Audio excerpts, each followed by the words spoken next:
ಸಮಸ್ತ ಯೂಟ್ಯೂಬ್ ವಾಹಿನಿಯ ವೀಕ್ಷಕರಿಗೆ ನನ್ನ ನಮಸ್ಕಾರಗಳು. ಇಂದಿನ ಈ ವಿಡಿಯೋದಲ್ಲಿ ಯಾವ ರೀತಿಯಾಗಿ ನೀವು ಇಷ್ಟಪಟ್ಟಂತಹ ಸ್ತ್ರೀ ಅಥವಾ ಪುರುಷನನ್ನು ಕೇವಲ 11 ನಿಮಿಷಗಳ ಒಳಗೆ ವಶೀಕರಣ ಮಾಡ್ಬೋದು ಅಂತ ನಾನು ನಿಮಗೆ ತಿಳಿಸ್ಕೊಡ್ತೇನೆ. ಸುಲಭ ವಿಧಾನದಲ್ಲಿ, ಯಾವುದೇ ಖರ್ಚಿಲ್ಲದೆ ಸುಲಭೋಪಾಯವಾಗಿ ನೀವು ಯಾರನ್ನು ಇಷ್ಟಪಡ್ತೀರೋ ಅವರನ್ನು ನಿಮ್ಮ ವಶದಲ್ಲಿ ವಶೀಕರಣ ಯಾವ ರೀತಿ ಮಾಡ್ಬೋದು ಅಂತ ನಾನು ನಿಮಗೆ ತಿಳಿಸ್ಕೊಡ್ತೇನೆ. ವೀಕ್ಷಕರೇ, ಇದನ್ನು ಯಾವುದೇ ಕೆಟ್ಟ ಕೆಲಸಗಳಿಗೆ ಉಪಯೋಗಿಸೋದಕ್ಕೆ ಹೋಗಬೇಡಿ, ಕೇವಲ ಒಳ್ಳೆ ಕೆಲಸಗಳಿಗೆ ಮಾತ್ರ ಉಪಯೋಗಿಸಿ ಅಂತ ಹೇಳ್ತಾ ಈ ವಿಡಿಯೋವನ್ನು ಪ್ರಾರಂಭಿಸೋಣ. ನೀವು ಇನ್ನು ನಮ್ಮ ಚಾನಲ್ಗೆ ಸಬ್ಸ್ಕ್ರೈಬ್ ಆಗಿಲ್ಲ ಅಂದರೆ ಈ ಕೂಡಲೇ ಸಬ್ಸ್ಕ್ರೈಬ್ ಮಾಡಿಕೊಂಡು ಪಕ್ಕದಲ್ಲಿರುವಂಥ ಬೆಲ್ ಐಕಾನ್ ಕೂಡ ಕ್ಲಿಕ್ ಮಾಡಿಕೊಳ್ಳಿ. ಇದರಿಂದ ನಾವು ಮಾಡುವಂಥ ವಿಡಿಯೋಗಳನ್ನು ಮೊದಲು ನೀವೇ ನೋಡ್ಬೋದು. ಹಾಗೆ ನಿಮ್ಮ ಜೀವನದಲ್ಲಿ ಯಾವುದೇ ರೀತಿಯಾದಂತಹ ಕಠಿಣ ಸಮಸ್ಯೆಗಳು ನಿಮ್ಮನ್ನು ಕಾಡ್ತಾ ಇದ್ದರೆ ಸ್ಕ್ರೀನ್ ಮೇಲೆ ನಮ್ಮ ನಂಬರ್ ಬರ್ತಾ ಇದೆ, ಕರೆ ಮಾಡಿ.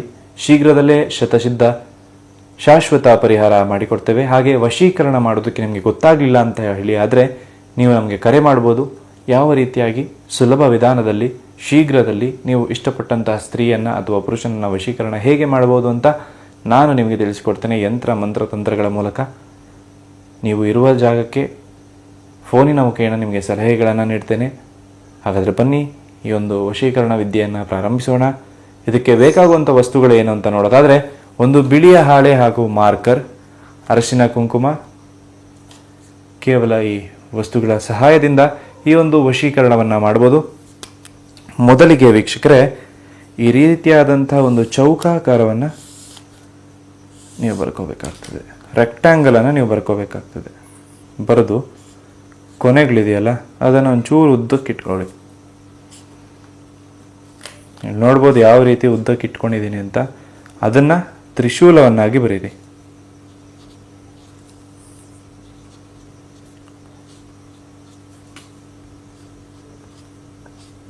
ಪ್ರತಿಯೊಂದು ಮೂಲೆಯು ತ್ರಿಶೂಲ, ಎರಡೆರಡು ತ್ರಿಶೂಲ ಇರಬೇಕು. ಈ ರೀತಿ 3 ಗೆರೆಗಳನ್ನು ಹಾಕಿ, ಹಾಗೂ ಇಲ್ಲಿ 4 ಸಾಲುಗಳನ್ನು ಬರೀರಿ ವೀಕ್ಷಕರೇ. 4 ಸಾಲುಗಳನ್ನು ಬರೆದು ಆ ಸಾಲುಗಳಲ್ಲಿ ಏನೇನು ಬರಿಬೇಕು ಅಂತ ನೋಡೋದಾದರೆ, ಮ,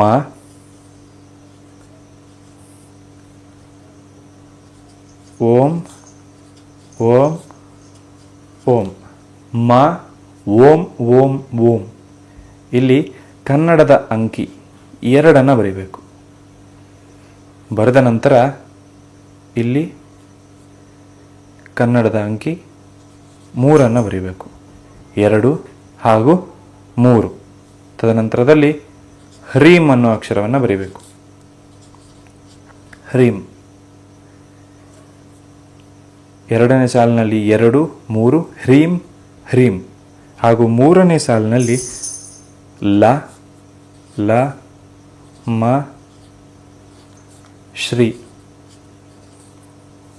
ಲ ಲ ಮ ಶ್ರೀ. ನೋಡಿದ್ರಲ್ಲ. ಅದೇ ರೀತಿಯಾಗಿ 4ನೇ ಸಾಲಿನಲ್ಲಿ ಹ್ರಾಮ್ ಹ್ರಾಮ್ ಅಂತ ಬರೀಬೇಕು.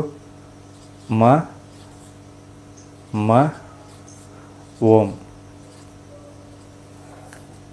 ಮತ್ತೊಮ್ಮೆ ಹೇಳ್ತೇನೆ ವೀಕ್ಷಕರೇ ಯಾವ ರೀತಿಯಾಗಿ ಬರ್ಕೋಬೇಕು ಅಂತ. ಮೊದಲನೇ ಸಾಲಿನಲ್ಲಿ ನೀವು ಇಲ್ಲಿ ನೋಡ್ಬೋದು, ನಾನು ನಿಮಗೆ ತೋರಿಸ್ತಾ ಇದ್ದೇನೆ. ಮೊದಲನೇ ಸಾಲಿನಲ್ಲಿ ಮ ಓಂ ಓಂ ಓಂ. 2ನೇ ಸಾಲಿನಲ್ಲಿ ಕನ್ನಡದ ಅಂಕಿ 2, 3 ಹ್ರೀಂ ಹ್ರೀಂ. 3ನೇ ಸಾಲಿನಲ್ಲಿ ಲ ಲ ಮ ಶ್ರೀ. 4ನೇ ಸಾಲಿನಲ್ಲಿ ಹ್ರಾಮ್ ಮ ಮ ಓಂ. ಗೊತ್ತಾಯ್ತಲ್ಲ ವೀಕ್ಷಕರೇ. ಹಾಗೂ ಮೇಲಿನ ಭಾಗದಲ್ಲಿ ಇಲ್ಲಿ ನಾನು ದೇವದತ್ತ ಅಂತ ಬರಿತಾ ಇದ್ದೇನೆ. ಈ ದೇವದತ್ತ ಅಂತ ಇರೋ ಜಾಗದಲ್ಲಿ ನೀವು ಯಾವ ಸ್ತ್ರೀಯನ್ನು ವಶೀಕರಣ ಮಾಡ್ಕೋಬೇಕು ಅಂತ ಇರ್ತೀರಲ್ಲ, ಯಾವ ಸ್ತ್ರೀ ಅಥವಾ ಪುರುಷನನ್ನು ವಶೀಕರಣ ಮಾಡ್ಕೋಬೇಕು ಅಂತ ಇರ್ತೀರಲ್ಲ, ಅವರ ಹೆಸರನ್ನು ಈ ದೇವದತ್ತ ಅನ್ನೋ ಜಾಗದಲ್ಲಿ ಬರೀರಿ. ಕೆಳಗಿನ ಜಾಗದಲ್ಲಿ ನಿಮ್ಮ ಹೆಸರು.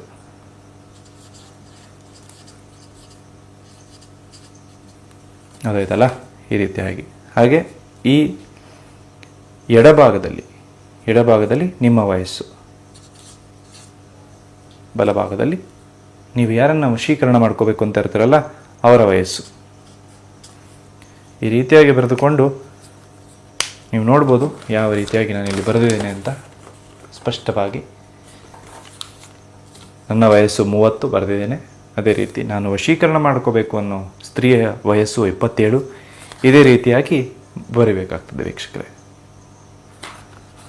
ಹಾಗೂ ಇದಕ್ಕೆ ಒಂದು ಕುಂಕುಮದಿಂದ ಈ ಯಂತ್ರದ ಮಧ್ಯಭಾಗದಲ್ಲಿ ಒಂದು ಕುಂಕುಮವನ್ನು ಇಟ್ಟುಕೊಂಡು ಈ ಒಂದು ಮಂತ್ರವನ್ನು ನೀವು ಪಠಿಸಬೇಕಾಗ್ತದೆ. ಯಾವುದಾ ಮಂತ್ರ ಅಂತ ನೋಡೋದಾದರೆ, ಓಂ ನಮೋ ಸಿದ್ಧಿವಿನಾಯಕಾಯ ಸರ್ವ ಕಾರ್ಯಾಣಿ ಸರ್ವ ವಿಘ್ನ ಪ್ರಶಮನಾಯ ಸ್ತ್ರೀ ವಶೀಕರಣಾಯ ಶ್ರೀ ಓಂ ಸ್ವಾಹ. ಇನ್ನೊಮ್ಮೆ ಹೇಳ್ತಾ ಇದ್ದೇನೆ ವೀಕ್ಷಕರೇ, ಓಂ ನಮೋ ಸಿದ್ಧಿವಿನಾಯಕಾಯ ಸರ್ವ ಕಾರ್ಯಾಣಿ ಸರ್ವ ವಿಘ್ನ ಪ್ರಶಮನಾಯ ಸ್ತ್ರೀ ವಶೀಕರಣಾಯ ಶ್ರೀ ಓಂ ಸ್ವಾಹ. ಮೊದಲನೇ ಬಾರಿ ಸ್ತ್ರೀ ಅಂತ ಬರುತ್ತೆ, ಸ್ತ್ರೀ ವಶೀಕರಣಾಯ, ಆಮೇಲೆ ಶ್ರೀ ಶ್ರೀ ಓಂ ಸ್ವಾಹ. ಗೊತ್ತಾಯ್ತಲ್ಲ? ಈ ಒಂದು ಮಂತ್ರವನ್ನು ನೀವು ಕೈಲಾದಷ್ಟು ಬಾರಿ 1008 ಬಾರಿ ಪಠಿಸಬೇಕಾಗ್ತದೆ ವೀಕ್ಷಕರೇ. 1008 ಬಾರಿ ಈ ಒಂದು ಮಂತ್ರವನ್ನು ನೀವು ಪಠಿಸಬೇಕಾಗ್ತದೆ ಶ್ರದ್ಧಾಭಕ್ತಿಯಿಂದ. ನೀವು ಯಾವ ಸ್ತ್ರೀಯನ್ನು ಅಥವಾ ಪುರುಷನನ್ನು ವಶೀಕರಣ ಮಾಡ್ಕೋಬೇಕು ಅಂತ ಇರ್ತೀರಲ್ಲ, ಅವರನ್ನು ಮನಸ್ಸಿನಲ್ಲಿ ನೆನೆಸಿಕೊಂಡು 1008 ಬಾರಿ ನೀವು ಕಷ್ಟ 1008 ಬಾರಿ ಹೇಳೋದಕ್ಕೆ ಕಷ್ಟ ಅಂದರೆ ಸ್ತ್ರೀ ವಶೀಕರಣ ಕೂಡ ಕಷ್ಟ ಆಗ್ತದೆ. ಶ್ರದ್ಧಾಭಕ್ತಿಯಿಂದ 1008 ಬಾರಿ, ಶಕ್ತಿಗೆ ಅನುಸಾರವಾಗಿ 1008 ಬಾರಿ, ಒಂದು 10ರಿಂದ 15 ನಿಮಿಷ ಆಗ್ತದೆ ಅಷ್ಟೆ. ಈ ಒಂದು ಮಂತ್ರವನ್ನು ಪಠಿಸಿ ಹಾಗೂ ನೀವು ಇಷ್ಟಪಟ್ಟಂಥ ಸ್ತ್ರೀ ಅಥವಾ ಪುರುಷನನ್ನು ವಶೀಕರಣ ಮಾಡ್ಕೊಳ್ಳಿ. ಅವರು ನೀವು ಹೇಳಿದ ಮಾತನ್ನು ಕೇಳ್ತಾರೆ. ನೀವು ಯಾವ ರೀತಿ ನಡೆಸ್ತಿರೋ ಆ ರೀತಿ ನಡೀತಾರೆ, ಗೊಂಬೆಯ ರೀತಿ. ಈ ಒಂದು ಶಕ್ತಿಶಾಲಿ ವಶೀಕರಣವನ್ನು ಯಾವ ಸ್ತ್ರೀ ಅಥವಾ ಪುರುಷನ ಮೇಲೆ ಬೇಕಾದರೂ ಪ್ರಯೋಗ ಮಾಡ್ಬೋದು. ವೀಕ್ಷಕರೇ, ಇದನ್ನು ಕೆಟ್ಟ ಕೆಲಸಗಳಿಗೆ ಉಪಯೋಗಿಸೋದಕ್ಕೆ ಹೋಗಬೇಡಿ, ಕೇವಲ ಒಳ್ಳೆಯ ಕೆಲಸಗಳಿಗೆ ಮಾತ್ರ ಉಪಯೋಗಿಸಿ ಅಂತ ಹೇಳ್ತಾ ಇದ್ದೇನೆ. ಹಾಗೂ ವಶೀಕರಣ ಮಾಡಿದ ನಂತರದಲ್ಲಿ ಈ ಒಂದು ಹಾಳೆಯನ್ನು ನೀವು ಡಿಸ್ಪೋಸ್ ಮಾಡಿ. ಇದನ್ನು ವಶೀಕರಣ ಆದ ನಂತರದಲ್ಲಿ, ಅಂದರೆ ಈ ಒಂದು ವಶೀಕರಣ ಸಾಧ್ಯವಾಗೋದಕ್ಕೆ ನೀವು ಈ ಪೂಜೆಯನ್ನು ನಡೆಸಿ ಮುಂದೆ 7ರಿಂದ 11 ದಿನಗಳು ಬೇಕಾಗ್ತದೆ ವೀಕ್ಷಕರೇ. ಅಲ್ಲಿಯವರೆಗೂ ಇದನ್ನು ನಿಮ್ಮ ಬಳಿಯಲ್ಲೇ ಇಟ್ಟುಕೊಳ್ಬೇಕಾಗ್ತದೆ. ನಿಮ್ಮ ಪರ್ಸಿನಲ್ಲಿ, ಬ್ಯಾಗಿನಲ್ಲಿ, ಅಥವಾ ನೀವು ಬಟ್ಟೆ ಇಡುವಂಥ ಸ್ಥಳದಲ್ಲಿ, ನೀವು ಮಲಗುವ ದಿಂಬಿನ ಕೆಳಗೆ, ಎಲ್ಲಿಯಾದರೂ ಒಂದು ಜಾಗದಲ್ಲಿ. ಹೆಚ್ಚಾಗಿ ದಿಂಬಿನ ಕೆಳಗೆ ಇಟ್ಟರೆ ಇದು ಪ್ರಭಾವಶಾಲಿಯಾಗಿ ಕೆಲಸ ಮಾಡ್ತದೆ. ಅದೇ ರೀತಿ ನೀವು ಮಲಗುವ ದಿಂಬಿನ ಕೆಳಗೆ ಇದನ್ನು ಇಟ್ಟು ಒಂದು ಪೂಜೆಯನ್ನು ಮಾಡಿಕೊಳ್ಳಿ. 7ರಿಂದ 11 ದಿನ ದಿಂಬಿನ ಕೆಳಗೆ ಇಟ್ಟುಕೊಳ್ಳಿ. ವಶೀಕರಣ ಆದ ನಂತರದಲ್ಲಿ ಇದನ್ನು ಡಿಸ್ಪೋಸ್ ಮಾಡಿ ಅಗ್ನಿಗೆ ಆಹುತಿಯನ್ನಾಗಿ ಹಾಕಿ. ಇದರಿಂದ ನೆಗೆಟಿವ್ ಎನರ್ಜಿ ಅನ್ನೋದು ಮತ್ತೆ ಹತ್ತಿರ ಬರೋದಿಲ್ಲ. ಹಾಗೂ ಆ ಸ್ತ್ರೀ ಅಥವಾ ಪುರುಷ ನಿಮ್ಮ ಬಳಿಯಲ್ಲೇ ವಶೀಕರಣ ಆಗಿರ್ತಾರೆ. ಹಾಗೂ ಅವರನ್ನು ಬೇರೆ ಯಾರಾದರೂ ವಶೀಕರಣ ಮಾಡೋದಕ್ಕೆ ಪ್ರಯತ್ನ ಪಟ್ಟರೂ ಕೂಡ ಅದು ಸಾಧ್ಯವಾಗುವುದಿಲ್ಲ. ಕೇವಲ ಅವರು ನಿಮ್ಮ ಬಳಿಯಲ್ಲೇ ಇರ್ತಾರೆ. ಈ ರೀತಿಯಾಗಿ ನೀವು ಇಷ್ಟಪಟ್ಟಂತಹ ಸ್ತ್ರೀ ಅಥವಾ ಪುರುಷನನ್ನು ವಶೀಕರಣ ಮಾಡಿಕೊಳ್ಳಿ ಅಂತ ಹೇಳ್ತಾ ವಿಡಿಯೋವನ್ನು ಮುಗಿಸ್ತೇನೆ. ಈ ವಿಡಿಯೋ ನಿಮಗೆ ಇಷ್ಟ ಆಗಿದ್ದಲ್ಲಿ ನಿಮ್ಮ ಗೆಳೆಯರೊಂದಿಗೆ ಶೇರ್ ಮಾಡಿ. ಹಾಗೂ ನೀವಿನ್ನು ನಮ್ಮ ಚಾನಲ್ಗೆ ಸಬ್ಸ್ಕ್ರೈಬ್ ಆಗಿಲ್ಲ ಅಂದರೆ ಸಬ್ಸ್ಕ್ರೈಬ್ ಮಾಡಿಕೊಳ್ಳಿ. ಈ ವಶೀಕರಣ ವಿದ್ಯೆ ನಿಮಗೆ ಮಾಡೋಕ್ಕೆ ಗೊತ್ತಾಗಲಿಲ್ಲ ಅಂತ ಹೇಳಿ ಆಯಿತು ಅಂದರೆ ನಮಗೆ ಕರೆ ಮಾಡ್ಬೋದು. ಡಿಸ್ಪ್ಲೇಯಲ್ಲಿ ನಮ್ಮ ನಂಬರ್ ಬರ್ತಾ ಇದೆ, ಕರೆ ಮಾಡಿ ಯಾವ ರೀತಿ ವಶೀಕರಣ ಮಾಡ್ಬೋದು ಅಂತ ನಾನು ನಿಮ್ಗೆ ತಿಳಿಸ್ಕೊಡ್ತೇವೆ. ಇದನ್ನು ಯಾವುದೇ ಕೆಟ್ಟ ಕೆಲಸಗಳಿಗೆ ಉಪಯೋಗಿಸಬೇಡಿ ಅಂತ ಹೇಳ್ತಾ ಇಂದಿನ ಈ ವಿಡಿಯೋವನ್ನು ಮುಗಿಸ್ತಾ ಇದ್ದೇವೆ. ನಮಸ್ಕಾರ.